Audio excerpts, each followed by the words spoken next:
How should we look at him now? I don't know how much we were. Well, the Snead incident. Sure, the Snead incident, yes, he was aware of it. Kept him on the staff. He hired him, kept him on the staff. That was a mistake on his part, which he's openly acknowledged. And, you know, for people that look at Mark Cuban with a raised eyebrow, that's fair based on his acknowledgement, his admission. As it pertains to Derdima Ussery, there's just, listen, he has come out with a statement denying the allegations that have been leveled against him. We in the interest of fairness, we have to say that. However, it doesn't look good for him at all. And if Mark Cuban really has a problem here, it's as it pertains to Derdima Ussery. You can make a bad call. You can make a bad judgment call. He got one side of the story from the former Mavs.com writer and didn't investigate and wasn't thorough enough. So you dropped the ball of neglect and what have you, and whatever level of accountability people think he should have for that, that's fine. But in the case of Ussery, 18 years of scaring the living hell out of women to the point where Cuban didn't comment on that because it's under investigation. That's right. He didn't comment. But see, that's where the Pandora's box is really going to be open. You made a bad judgment call with the Mavs.com writer. That can happen with any boss in any line of work or what have you.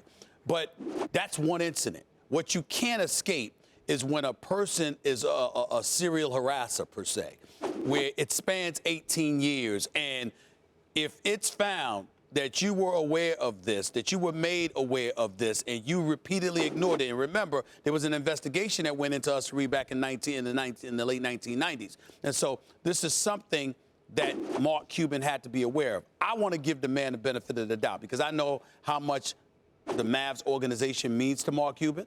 I know how much that basketball team means to him. And one of the females that was quoted in the SI.com article that came out and said the locker room was a refuge because you walked in there and you were treated with decency and respect, and you never had a problem with the basketball side of things. Well, anybody that gets around Mark Cuban, even reporters, when we go and talk to Mark Cuban, he's usually around the team.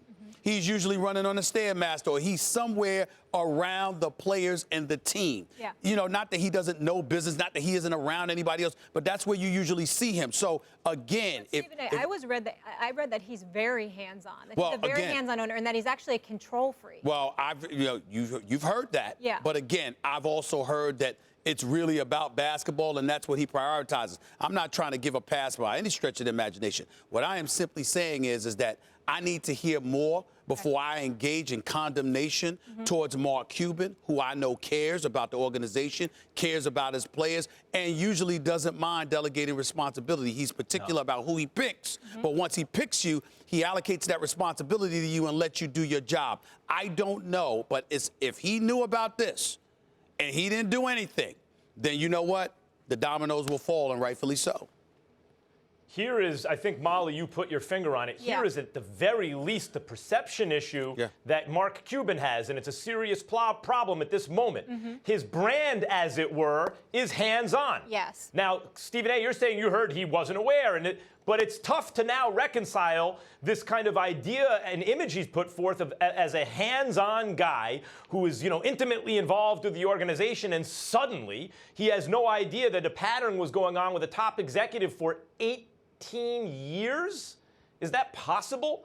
And I don't think so. And by the way, I think the most underreported part of this story is the head of HR, Buddy Pittman, who was hired, according to the Sports Illustrated piece, to save Ussery from himself. But Pittman's cubicle, apparently, was within earshot, according again to the SI story, of Ussery's office. So if someone came with a complaint to Pittman, they were afraid it could be overheard.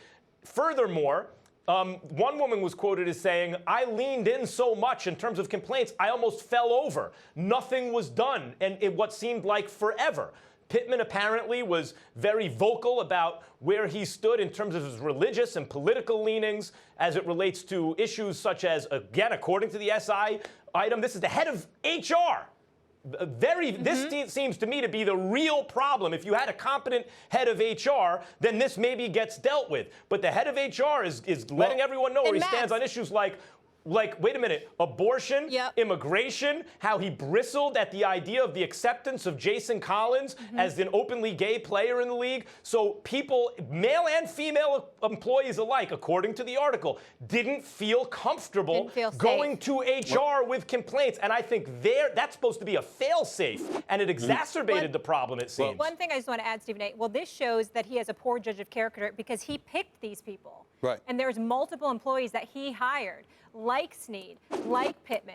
And even if he's letting them do their job after the fact, he's hiring the wrong people. Yeah, that may be true. But let me tell you something right now. Then a whole bunch of people deserve to lose their job in corporate America. Because let me tell you something. I don't know of a job that can vouch for the characters of individual. When you might look at a police report. You might make sure that there's nothing salacious out there. But outside of that, you're judging folks based on their competence in terms of, OK, I'm hiring you because this is the job that I need done and whether or not you can do it. You're not anticipating in a lot of situations that somebody is this despicable. I get that, but 2 decades, Stephen. Well, again, that's what I'm saying. Decades with Terdima, and Stephen A, my point. Hold on, because I want to make sure everybody understands where I'm coming from.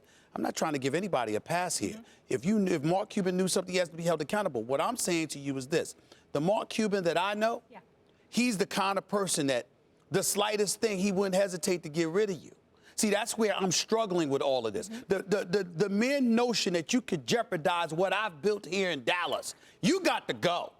That's the Mark Cuban that I know. Now, does that mean that he would advertise company business and put it out there to compromise the brand? But he didn't do it with Snead. I understand. He had the domestic violence incident, and then he kept him on. Well, wait a minute. Like I said, that's an isolated situation. What I'm saying to you is that with Ussery, 18 years, this stuff was going on. It's hard to believe that Mark Cuban didn't know. I understand that. What I'm telling you is the challenge for all of us that cover the NBA is we know Mark Cuban to be an in-your-face, unapologetic kind of guy that would axe you in a heartbeat if he wants to. That's the problem here. And that's the problem here. Just not right now. That's the problem here, guys. And sexual assault issues. He's not taking that approach.